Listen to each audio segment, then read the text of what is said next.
يا مرحبا زين الشهور. رمضان اور عمرہ، اللہ کے گھر کی زیارت ہم سب کے دل کی تمنا ہے۔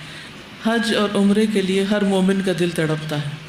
رمضان میں جہاں دیگر عبادات کا اجر و ثواب بڑھ جاتا ہے، وہاں عمرے کا ثواب بھی حج کے برابر ہو جاتا ہے، اور نبی صلی اللہ علیہ وسلم کے ساتھ حج کے برابر۔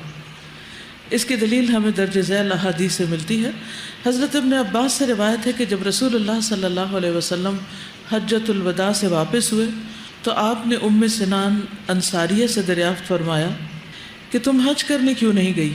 انہوں نے عرض کیا، فلاں کے باب یعنی میرے خاوند کے پاس 2 اونٹ پانی پلانے کے تھے، ایک پر تو خود حج پہ چلے گئے اور دوسرا ہماری زمین سیراب کرتا تھا، تو اس لیے میں نہیں جا سکی۔ آپ نے فرمایا، رمضان میں عمرہ کرنا میرے ساتھ حج کے برابر ہے۔ ایک اور روایت میں آتا ہے کہ آپ صلی اللہ علیہ وسلم نے فرمایا، جب رمضان آئے تو عمرہ کر لینا، اس کا ثواب حج کے برابر ہے۔ ایک اور روایت میں آتا ہے، رمضان میں عمرہ کرنا میرے ساتھ حج کرنے کے مانند ہے۔ لیکن یہ یاد رہے کہ رمضان میں عمرہ کر کے حج کا فریضہ ساقط نہیں ہوتا، یعنی کوئی شخص یہ سمجھے کہ اس کا حج ہو گیا ہے، حج کا ثواب ملے گا، حج نہیں ہوگا۔ حج تو اپنے وقت پر ہی ہوتا ہے۔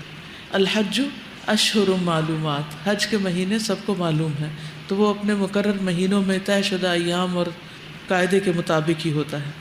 اس سے بھی یہ پتہ چلتا ہے کہ بذات خود رمضان کا یہ مہینہ جس میں ہم سب ہیں، یہ کس قدر برکتوں والا مہینہ ہے کہ اس میں ہر نیک کام کا اجر بڑھ جاتا ہے، چاہے نماز ہو، روزہ ہو، عمرہ ہو، صدقہ خیرات ہو، قیام ہو، کوئی بھی نیک کام ہو۔